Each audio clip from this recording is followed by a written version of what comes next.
quando a gente fala de varizes, né? Muita gente acha que é estética, é um vasinho, e quem tem varizes, mas não se preocupa com esse lado estético, termina deixando de lado e não busca esse tratamento. O que é que são as varizes e por que é tão importante a gente tratar essa doença?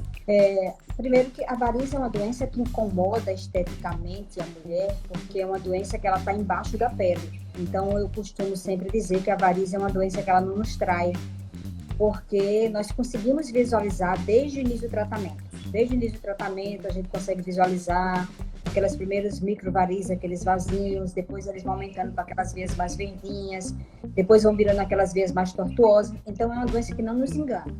Claro que, a princípio, inicialmente, esse incômodo ele pode ser estético, mas se ele não tratado nessa fase, ela vai evoluindo para aquelas varizes mais grossas, e aí sim é uma das principais causas de insuficiência venosa crônica. Então, ela pode dar outras doenças mais graves e, às vezes, sem tratamento, porque você deixou de tratar essa doença numa fase inicial. Então, se a queixa que a paciente vem é pela questão estética, mas ela sai daqui orientada que, na verdade, ela está tratando uma doença. Então, não é estética, é preciso ter essa consciência, né? Exatamente. Ela, na verdade, incomoda esteticamente a mulher, claro que incomoda, porque é uma doença que nós conseguimos ver, mas, na verdade, ela é uma doença. Até desde o início até dos vasinhos, ela já é considerada doença. Ela tem uma classificação e aqueles vasinhos já é considerado doença. Doutora Regina, tem as varizes, tem as microvarizes e tem os vasinhos. Qual a diferença desses três? Na verdade, os vasinhos é o que a gente chama de microvarizes ou telangiectasias, são aquelas varizes bem fininhas. Quando ela parte acima de 3 milímetros, nós já chamamos de varizes. Aí tem as varizes de pequeno calibre, que são as varizes reticulares. Tem as varizes de médio calibre, que já são aquelas mais tortuosas, aquelas que são sobressaltadas sobre a pele. Tem as varizes de grosso calibre. Às vezes o paciente ele confunde, ele já chega para nós falando que, doutora, eu não tenho varizes, eu tenho veias. Né? Eles chamam aquelas varizes de grosso calibre de veias. Na verdade, veia é o vaso. A veia, nós temos 3 tipos de vasos, as artérias que levam o sangue do coração para as extremidades, e na hora de voltar, quem traz de volta é justamente as veias. Então, veias são normais. Quando ela se torna tortuosa, ela perde a função, aquela tortuosidade dilatada de forma permanente, nós chamamos de varizes. Aí tem as varizes de médio, de fino, de grosso calibre, mas tudo são varizes. E o tratamento varia de acordo com esse calibre da varize? Exatamente. Então, quando você me convidou para falar justamente sobre as opções de tratamento sem cirurgia, o que a gente quer quebrar aqui é justamente um tabu que muitas vezes as pessoas elas deixam de tratar as varizes, primeiro, porque morrem de medo da cirurgia, certo? Muita gente tem medo da cirurgia, então elas evitam de fazer um tratamento com medo da cirurgia. Só que o fato dela evitar a cirurgia, evitar de fazer um tratamento, a doença ela não vai ficar lá quietinha. A doença vai continuar crescendo. Então, nós temos outras opções de tratamento sem ser cirurgia. E com o andamento em relação à questão da pandemia, hoje, cada vez mais, um caminho sem volta é nós tratarmos as varizes a nível de consultório, a nível ambulatorial, ou, no máximo, com a microcirurgia, com anestesia local, para evitar o mínimo de internação possível e, de preferência, em hospitais de média complexidade que não tenha as outras internações, como, por exemplo, pacientes com Covid. Então, assim, o paciente que ele tem medo de tratar, certo? Se a indicação dele for cirurgia, hoje eu venho apresentar outras opções, que não são opções novas, recentes, mas, às vezes, nos apresentar opções que o paciente, às vezes, desconhece, que nós podemos tratar a nível de consultório. E mesmo assim, se o paciente ele não quiser fazer nenhum tratamento desses, ele tem que ser acompanhado clinicamente para quê? Para evitar que essa doença ela cresça, porque a doença ela vai crescer, ela não vai achar, porque o paciente tem medo, o paciente não quer vir ao consultório, a doença vai ficar quietinha, ela vai crescendo e vai chegar a um certo nível, um certo ponto que a partir daí ele vai passar a complicar. Ela vai ter as úlceras, ela pode ter as tromboses, ela pode ter aquelas varizes que sangram, aquela pele dermatosclerose, aquela pele toda escura. Então, a doença vai chegar nesse ponto que muitas vezes nós não temos condições mais de fazer esse tratamento nessa fase, que geralmente o paciente já está com a idade mais avançada, já tem outras comorbidades. Então, o interessante é tratar na fase inicial. Doutora Regina, agora, antes da gente começar a falar desses tratamentos não cirúrgicos, né, essas opções que a gente vai apresentar aqui, tem tratamento clínico? Você falou do acompanhamento clínico. O que é que a pessoa pode fazer? Como é que acontece esse tratamento clínico? Primeiro, se o paciente vier numa fase inicial, a gente pode fazer o tratamento com escleroterapia para evitar que essa doença ela fique grande. Mas vamos supor que se o paciente ele já chega aqui numa fase já mais avançada, que ele tenha indicação, por exemplo, de tratar as varizes com cirurgia, mas ele não quer. Aí o tratamento clínico, seja ele medicamentoso, seja ele com meias elásticas, seja ele com atividade física, com orientações, para quê? Para que mesmo essas varizes, o paciente tendo essas varizes, a gente melhore o retorno venoso, faça com que as outras veias boas, porque o que acontece? 84% do retorno do sangue da periferia para o coração é feito pelo sistema venoso profundo, que na grande maioria dos pacientes, eles estão saudáveis.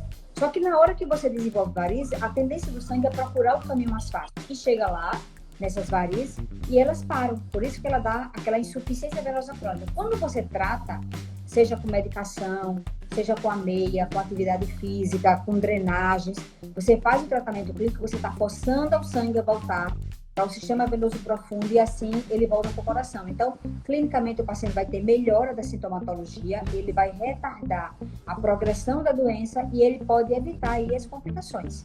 Então, não pode o paciente achar que o medo dele vai curar essa doença, que não vai. Tem que enfrentar e tem que buscar o tratamento. Então, vamos falar dessas opções de Exatamente. tratamento para quem tem o receio aí da cirurgia. Quais são as opções de tratamento, doutora Regina? E todos eles podem ser utilizados em todos os tipos de varizes ou não? Tem um tratamento específico para cada tipo? Todos esses tratamentos, essas opções que nós vamos falar, ela pode ser tratada em qualquer tipo de varize. Às vezes depende muito da quantidade que o paciente venha nos procurar no consultório. Por exemplo, e geralmente o paciente ele nunca vem só com um tipo de varize. A varize é uma doença que ela se apresenta de várias maneiras. Geralmente o paciente ele tem as microvarizes, ele tem as varizes já que a gente chama de reticulares, que são aquelas verdinhas, ele tem aquelas varizes mais grossas. Como esteticamente, às vezes, o que mais incomoda o paciente são as microvarizes, a tendência dele é chegar e dizer, doutor, eu quero tirar só essas que me incomodam, que são as microvarizes. Mas ele não entende que por debaixo daquela microvarize existe um monte de varizes que estão enchendo ela, que não adianta você tirar. Aquele exemplo que eu sempre dou no consultório, não adianta você enxugar uma pia com a torneira ligada, não adianta você tentar pintar uma parede mofada com um cano quebrado atrás. Então, você tem que consertar a causa. Então, por isso que muitas vezes o insucesso do tratamento vem porque as pessoas querem tratar o que eles estão vendo e não querem tratar aquilo que está ocasionando. Então, esses tratamentos, eles podem sim, qualquer tipo. E às vezes, na grande maioria das vezes, nós temos que lançar mão de várias opções no mesmo tratamento para poder a gente conseguir matar aquela doença. Então, nós temos E outra coisa, que o paciente, às vezes, ele já chega com aquela opinião formada, porque minha vizinha, minha irmã fez esse tratamento, então eu quero fazer. E é bom a gente salientar que não existe o melhor tratamento. Porque a espuma é o melhor tratamento, porque o laser não existe o melhor tratamento. É como eu costumo dizer, não existe o melhor antibiótico, existe um antibiótico mais adequado. Existe um antibiótico que é mais adequado para as vias respiratórias, outros são mais adequados para as vias urinárias, outro para as bactérias da pele. Então, assim como os antibióticos, que não existe o melhor, existe o mais adequado, também o tratamento de varizes não existe o melhor tratamento. Existe qual é o seu caso e qual vai ser o melhor tratamento que a gente vai utilizar no seu caso. Então, não existe o melhor, porque às vezes o paciente ele já vem com a opinião formada, porque já escutou falar, porque minha vizinha se deu bem com esse tratamento, e às vezes o caso dela não se adequa com aquele tratamento que ela está nos propondo. Não dá para comparar, né? Isso é muito comum. Então, tem que avaliar caso a caso. Doutora Regina, uma dúvida que é muito comum entre os pacientes, eu sempre escuto isso. Não vou mais, eu vejo isso porque meu esposo ele tem varizes. Não vou mais fazer cirurgia que eu já fiz, daqui a pouco não tenho mais nenhuma veia. Essas veias que são retiradas, elas podem comprometer aí o funcionamento do organismo? Não, porque no caso nós tiramos as varizes, que são as veias que já estão inutilizadas, são as veias que já estão doentes, elas não servem para nada, então não vamos tirar as veias boas. Por isso que antes de fazer um procedimento, a gente sempre faz aquele mapeamento, todo mundo que já trata varizes sabe que o ecodoppler, que é onde a gente faz o mapeamento para ver todo o sistema que está funcionando, e nós vamos retirar somente as veias que estão inutilizadas, as veias que de certa forma não estão funcionando. Porque o que acontece? A varize, ela funciona como um mau funcionário. Além dela não funcionar, ela atrapalha o funcionamento dos outros. Ela é aquele funcionário que desliga o computador, que apaga a luz. Então, ela estando ali, ela só serve para atrapalhar. Então, ela não vai fazer falta. Você pode fazer uma cirurgia, duas. Se você tiver varize, você pode tirar, porque elas estão ali só para lhe atrapalhar. Então, não tem problema. Não farão falta. O organismo, porque já estão doentes. Ótimo. Então, vamos falar dos tratamentos. Quais são os tratamentos hoje, as opções, né, dos tratamentos não cirúrgicos para as varizes? Então, nós temos o tratamento, além daquelas escleroterapias químicas com líquido, que todo mundo já, de certa forma, já fez, que ainda é uma excelente opção. Ela não está em desuso, nem está fora de moda, nem está com ibope baixo, porque esses outros tratamentos surgiram. Não, a gente utiliza bastante a escleroterapia química, que é com líquido, só que ela tem uma limitação. Ela é utilizada naquelas microvarizes, nas telangiectasias. Por quê? Porque como ela é líquida, então na hora que eu colocar ela num vaso mais grosso, mais calibroso, ele não vai, na hora que eu injetar, esse líquido ele vai misturar com sangue, ele não vai chegar a inflamar a parede da veia doente, porque como é que funciona a escleroterapia química? Eu coloco um produto, um líquido, que ele é irritante para a veia, na hora que eu injeto, eu faço uma pressão de fora para dentro, na hora que eu injeto, eu inflamo a parede da veia e essa inflamação faz com que a parede da veia colabore na outra. Então eu escleroso, eu faço uma esclerose naquela veia, então ela deixa de existir. O que acontece? Quando o vaso é mais calibroso, eu não consigo fazer isso. Por quê? Porque ele é líquido, então na hora que eu coloco esse líquido não chega a inflamar a parede da veia. E aí ela não tem resultado. Então nessas veias mais calibrosas, que antes a gente só tinha a opção de levar para a cirurgia, o que acontece? Ou o paciente se adequava ao tratamento de escleroterapia química, ou o paciente, nessas veias mais calibrosas, iam para a cirurgia. Então, hoje a gente tem o tratamento com espuma densa. O que é a espuma densa? É um líquido, é um polidocanol, que quando misturado com ar, a gente faz a mistura com ar na hora, ele transforma numa espuma densa, que parece uma espuma de barbear. Então, como ela é mais densa, na hora que eu injeto ela no vaso mais calibroso, então ele vai ter condições de preencher esse vaso, e ele preenchendo esse vaso, ele vai levar essa reação inflamatória. E essa espuma, ela tem de várias concentrações. Tem concentração 0,25, 0,5, 1, 2, 3. Dependendo do calibre do vaso, você pode utilizar em vários tipos de situações. Inclusive, em muitos casos, tem se evitado porque nós utilizamos a espuma, porque inclusive naquelas veias mais calibrosas, na insuficiência de safena, que antes nós tínhamos só a cirurgia de strip da safena, que era a retirada da safena, onde nós cortávamos num ponto, no outro, colocava um fio de aço e puxava. Então, essa cirurgia, não é que ela está proscrita, mas hoje ela não é recomendada como essencial, como primária. Ela hoje, nas diretrizes internacionais, ela está classificada em 2B, ou seja, ela seria uma segunda opção. A primeira opção, ainda vou falar sobre ela, mas tem também a espuma que nós podemos utilizar em casos da safena. A gente injeta a espuma numa concentração mais forte e essa espuma ela vai inflamar o trajeto da veia, fazendo com que aquela veia deixe de funcionar naquele trajeto onde ela estava doente. Então, a gente pode utilizar ela desde varizes reticulares como varizes de grosso calibre. Depende da indicação. Muita gente acha que os tratamentos não cirúrgicos facilitam o retorno dessas varizes. Tem alguma relação isso ou não? Não, se você tratar toda a doença, de certa forma, não. A espuma, ela, em caso de varizes mais grossas, em safena, em vasos mais calibrosos, você tem uma recidiva mais alta do que a termoablação. Eu vou falar ainda sobre a termoablação. Então, a espuma, ela é classificada como uma opção, mas ela não é a primeira escolha em casos de pacientes que têm segmento de safena comprometido, em caso de safena. O paciente, ao invés de fazer a safenectomia, a primeira escolha ainda são as técnicas termoablasivas, que são o quê? Laser ou radiofrequência.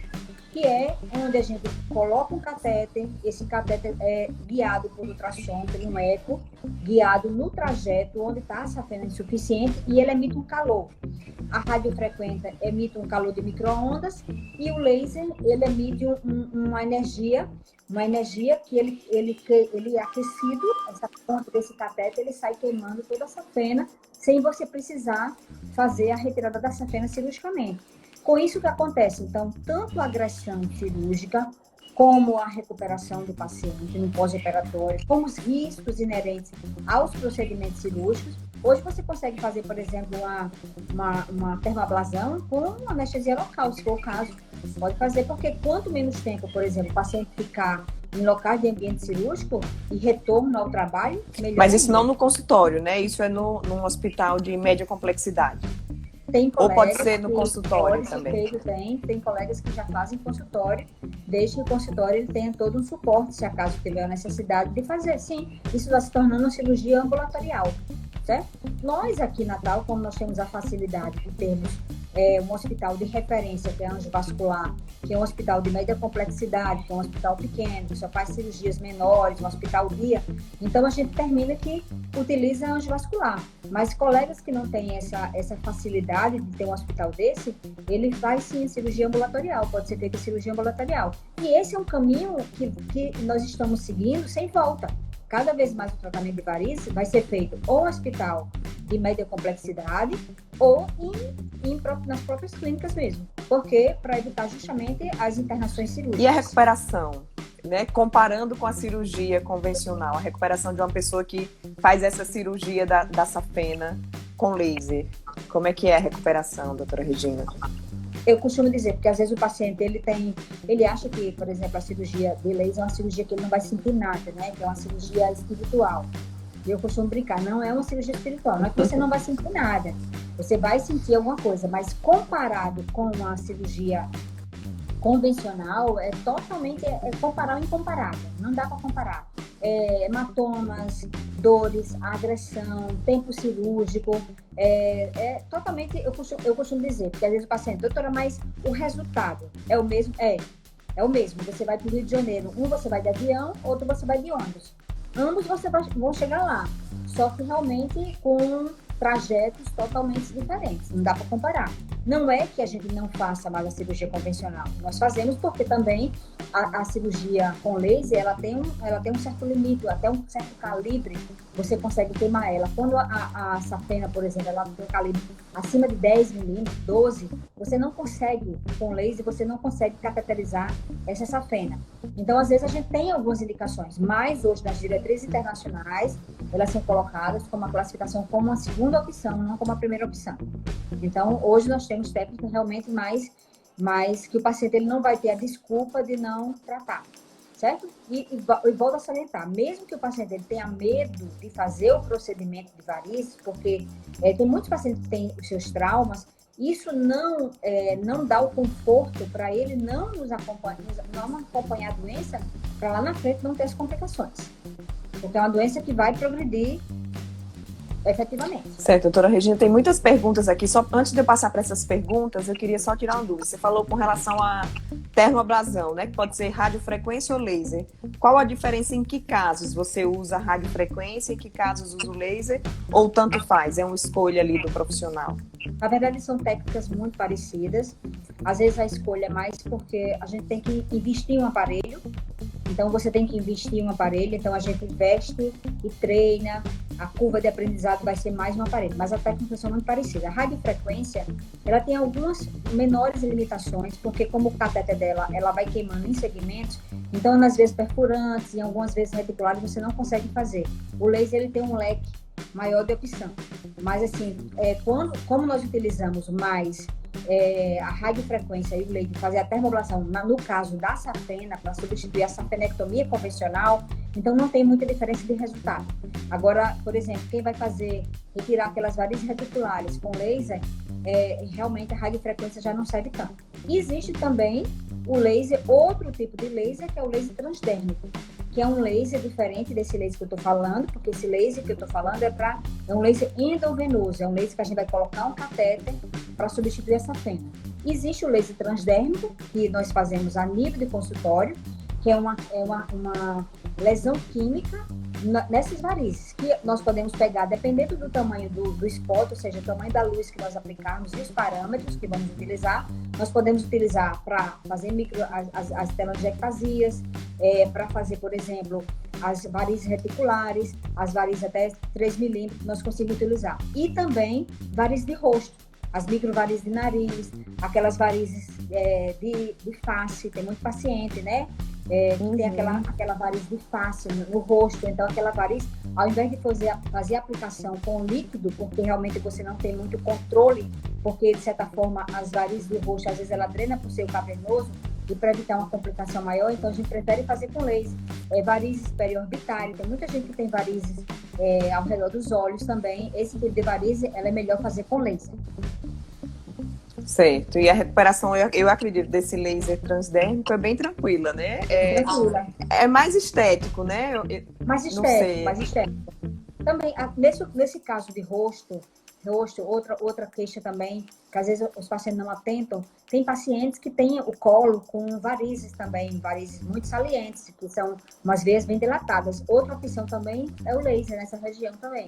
Porque para não injetar produto, então a gente prefere fazer com laser essas varizes. Porque às vezes após cirurgia de redução de mama, dependendo do trauma, o paciente fica com algumas vezes dilatado. Então o laser nessa situação é uma excelente opção. Mas nesse caso é mais para a questão da estética, né? Essas varizes de rosto, diferentemente dos membros inferiores, que essas varizes podem levar a uma insuficiência venosa crônica, nesses outros locais é mais para a questão de estética também. Certo. Tem mais alguma opção de tratamento, doutora Regina, que seja utilizado aí nesse leque de tratamentos sem cirurgia?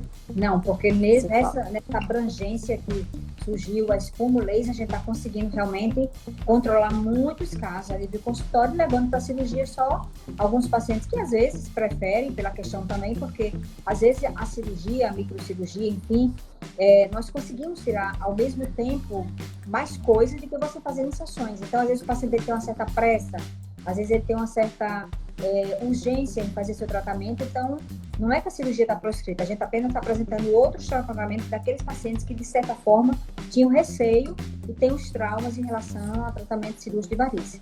E outra coisa, mesmo o paciente que já fez a cirurgia, e às vezes eu sempre digo, ele não vai ficar curado dessa doença, porque é uma doença, no caso a gente trata a consequência da doença, porque a doença 84% está relacionada com a genética, e a medicina não tem capacidade de curar a doença relacionada à genética, então é uma coisa que o paciente ele vai levar com ele. Então, o paciente que faz o tratamento cirúrgico, então, de certa forma, quando for aparecendo a doença novamente, não é que elas vão voltar, porque aquela doença a gente tira. Então, quando for aparecendo, então, sempre nessa fase inicial, se ele for fazendo esse tratamento, ele vai evitar uma nova cirurgia. Ele só vai chegar a uma outra cirurgia se acaso, nesse ínterim, ele não fizer nada, não fizer nenhum acompanhamento, não fizer nada. Aí, de certa forma, ele vai. Então, mesmo quem fez a cirurgia, é bom, de certa forma, de tempo em tempo, fazer um acompanhamento para ir fazendo os retoques.